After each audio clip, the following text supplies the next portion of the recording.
तो जो positive feedback system होता है, देखिए जो पॉजिटिव फीडबैक सिस्टम है उसको कैसे डिफाइन करेंगे, मैं यहाँ पे समझा रहा हूँ आपको कि process, it is a process that implies, process that implies or process that implies or increase the change, ऐसा प्रोसेस जो चेंज को इम्प्लीफाई करे या इंक्रीज करे इन सिस्टम के अंदर चेंज को इंक्रीज करे या इम्प्लीफाई करे, इसे कहा जाता है positive feedback.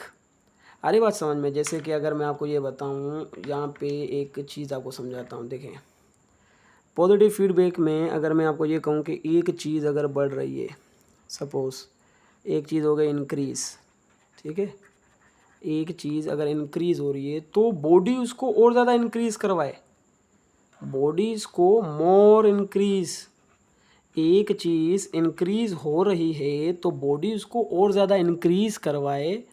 Now that is termed as the positive feedback.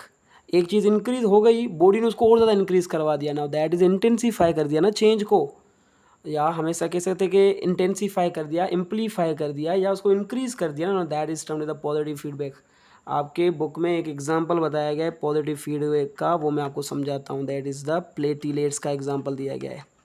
जो प्लेटिलेट्स होते हैं ना, वो ब्लड को क्लॉट करने में हेल्प करते हैं हमारी बॉडी में, इसका एग्जांपल दिया गया है आपके बुक में। तो प्लेटलेट्स के बारे में बताता हूँ। उससे पहले पॉजिटिव फीडबैक आपको समझ में आ गया आई गेस। नेगेटिव फीडबैक क्या है, देखें इसको कैसे डिफाइन करेंगे नेगेटिव फीडबैक को। अ प्रोसेस, नेगेटिव फीडबैक क्या है, अ प्रोसेस, समझिएगा concept, a process that reverse the change, a process that reverse the change in system, reverse the change in system. Reverse का मतलब होता है उसको उल्टा करना, अगर एक चीज़ बढ़ रही है तो उसको डिक्रीज करना, और ब्रिंग सिस्टम। और अच्छा, इसको एक और तरीके से बता सकते हो, और और ब्रिंग सिस्टम, और bring system back to normal, और bring system back to normal. ठीक है, किसी चीज़ को रिवर्स करना या सिस्टम को दोबारा नॉर्मल कर देना। जैसे कि मैं आपको एग्जांपल बताऊं, अगर ये है हमारे पास एक कोई सेट पॉइंट, ठीक है, क्या है सेट पॉइंट, इसकी डेफिनेशन भी आगे समझाता हूं मैं आपको। ये कोई सेट पॉइंट है, इस सेट पॉइंट से अगर कोई चीज़ बढ़ रही है, अगर कोई चीज़ इंक्रीज़ हो गई सेट पॉइंट से, suppose this is the increase, और अगर कोई चीज़ सेट पॉइंट से इंक्रीज़ हो गई तो बॉडी इसको दोबारा क्या करे, डिक्रीज़ कर दे, मतलब कि रिवर्स हो गया ना ये process. A process that reverse the change in system, change क्या था, इंक्रीज था, उसका रिवर्स है डिक्रीज।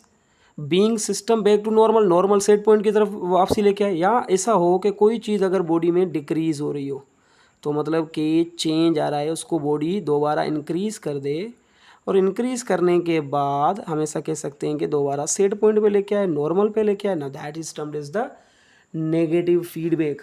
आई गेस कॉन्सेप्ट समझ में आया होगा आपको पॉजिटिव और नेगेटिव का। पॉजिटिव और नेगेटिव का अभी एक चीज़ याद रखिएगा, इसका एग्जाम्पल जो है आपके बुक में जो बताया गया है, that is the body temperature. इसका एग्जांपल बॉडी टेम्परेचर, ऑलरेडी मैंने आपको इसके डेफिनेशन ऑफ होम्योसिस में बता दिया है, दोबारा आपको यहाँ पे समझाऊंगा। Body temperature, blood sugar level जो होते हैं वो भी हमेशा कह सकते हैं कि इसी नेगेटिव फीडबैक के थ्रू कंट्रोल होता है, ये बात याद रखिएगा। तो ये आपने यहाँ तक याद रखना, एक होता है पॉजिटिव फीडबैक, एक होता है नेगेटिव फीडबैक। अच्छा, इसका पर्पस क्या है पॉजिटिव फीडबैक का और नेगेटिव फीडबैक बॉडी में क्यों हो रहे हैं, इसके पर्पसेस क्या हैं? तो इसका पर्पस क्या है, इनहेंस अ प्रोसेस, इसका मेन पर्पस क्या होता है, टू इनहेंस अ प्रोसेस, किसी प्रोसेस को इनहेंस करना, बढ़ाना, until a specific outcome is achieved, until a specific outcome is achieved, जब तक एक स्पेसिफिक आउटकम अचीव नहीं होता तब तक उसको इनहेंस कराना। जैसे कि प्लेटलेट्स है ना, जब तक प्लेटलेट्स वो जो है ना वो क्लोटिंग नहीं कर देते तब तक वो ब्लड जो होगा वो बहता रहेगा बॉडी में से, ये बताता हूँ आगे में, ठीक है।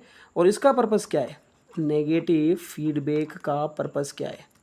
इसके बारे में बताया गया भाई, इसका पर्पस है टू स्टेबलाइज द सिस्टम। इसका मेन पर्पस क्या होता है, to stabilise the system, to stabilise the system, system को स्टेबलाइज करना, ये इसका एग्जाम्पल है, इसका पर्पस है, सॉरी, सिस्टम को स्टेबलाइज करना, स्टेबल करना, ठीक है।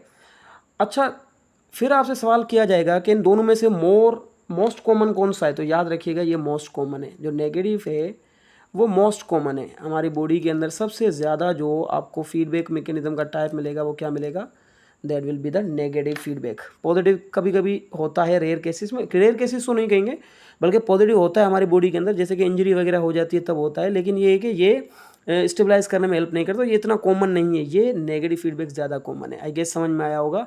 बारी बारी समझते हैं पॉजिटिव फीडबैक को और नेगेटिव फीडबैक के एग्जांपल्स जो बुक में बताए गए, फिर बुक में से रीड करते हैं इनको।